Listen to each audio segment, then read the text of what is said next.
എൻ്റെ പേര് ഡാനി. ഞാൻ മെറിൻ കോളേജിലെ ബികോം പഠിക്കുക. അപ്പം ഞങ്ങളുടെ പ്രോജക്റ്റിന്റെ ഭാഗമായിട്ട് അമ്മച്ചിനെ ഗൂഗിൾ പേയിലേക്ക് ഞങ്ങൾ ഗൂഗിൾ പേയെ പറ്റി കൂടുതൽ പഠിപ്പിക്കാൻ വേണ്ടിയാണ്. അമ്മച്ചി ഗൂഗിൾ പേ എന്താണെന്ന് അറിയാം? ഗൂഗിൾ പേ എന്ന് പറഞ്ഞു കഴിഞ്ഞാൽ നമുക്ക് ഫോണിലൂടെ വേറൊരാൾക്ക് പൈസ അയക്കാനുള്ള ഒരു മാർഗമാണ്. അപ്പം നമ്മുടെ ബാങ്ക് അക്കൗണ്ട് വഴി ഫോണിൽ കണക്ട് ചെയ്തിട്ട് വേറൊരാൾക്ക് ഫോണിൽ കൂടെ പൈസ അയക്കാൻ പറ്റും. അപ്പം അത് ചെയ്യുന്ന എങ്ങനെയാണെന്ന് ഇപ്പം കാണിച്ചു തരാം.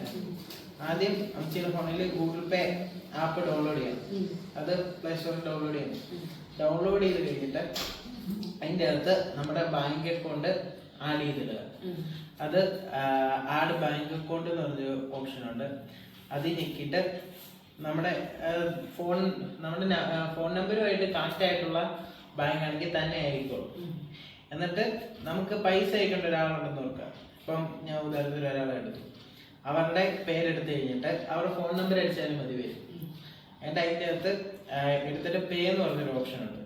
അതിൽ ഞെക്കിയിട്ട് എത്ര രൂപയാണ് അയക്കാനുള്ളത് എന്നുള്ളത് ടൈപ്പ് ചെയ്യുക.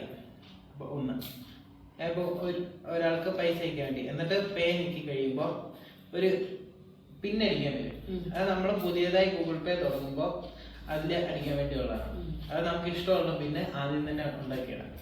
എന്നിട്ട് ആ പിന്നെ അടിക്കുക. അപ്പോഴത്തേക്കും അവർക്ക് ഈ പൈസ സെൻഡ് ആകും. അതിൻ്റെ ആളുടെ അക്കൗണ്ടിലോട്ട് ഈ പൈസ പോയി. ഇങ്ങനെയാണ് ഇതിൻ്റെ സംവിധാനം എന്ന് പറയുന്നത്.